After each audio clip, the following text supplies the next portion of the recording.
跟住唱就得啦。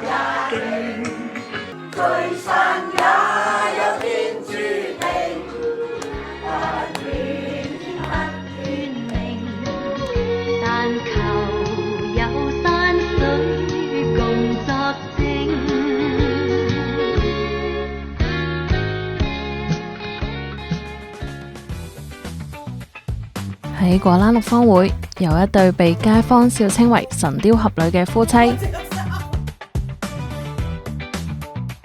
very good， 啱啦，係咁啱噶啦。馮慧賢、小鳳姐因朋友一句介紹就入坊會。最初加入果綠坊會咧，就係因為我就離開咗我嘅職場，咁就經過果綠坊會嘅副理事長嘅介紹咧，就介紹咗我同我先生咧，就入咗嚟果綠坊會嗰度。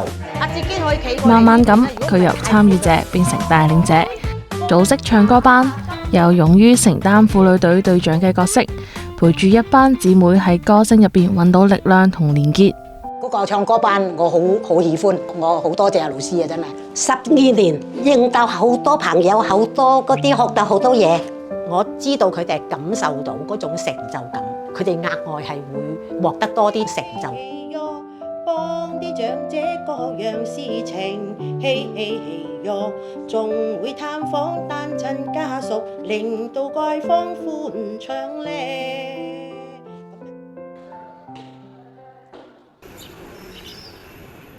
小鳳姐嘅先生吳漢章亦都加入坊會，佢將多年練習嘅太極功夫帶俾街坊，讓呢個社區嘅清晨多咗一份健康嘅氣息。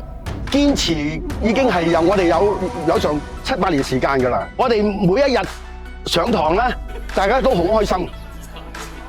75式咁長啦，係唔易嘅，即係佢哋堅持係完成咗，係經過咁多年嘅浸出嚟嘅。大家認真啲啊！我哋加入咗太極班都有6、7年啦，覺得原來一個隊咧，嗰個團結性咧係好重要嘅。識到一班嘅同學啦，就大家都好熱心啦，有好多開心嘅事情啦。兩個人嘅故事好似兩條線咁，喺同一個社區裏面交錯。佢哋唔只係參與，而係將參與變成責任，將責任變成貢獻。通過我哋太極班啦，希望群緣節目多啲啦。咁啊，更加有果綠嘅歸屬感啦，讓更多人認識到我哋果綠坊會嗰個大家庭啦。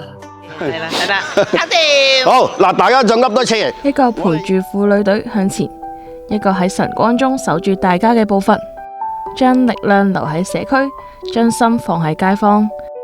佢哋用最踏實嘅方式話俾我哋聽，參與係建造社區最重要嘅開始。當呢個工作落到我同我先生嘅身上面嘅時候呢，咁我哋就發覺，除咗喺呢啲班裏邊，我哋可以將坊會推廣出去呢，我自己亦都覺得呢個工作係非常之有意義啦。都除咗係了解坊會啦，為坊會工作之外呢，我哋更加可以多啲係關心社區入邊嘅一啲有需要嘅人啦。咁我哋都可以去一齊幫手咧，去將佢做到更加好咯。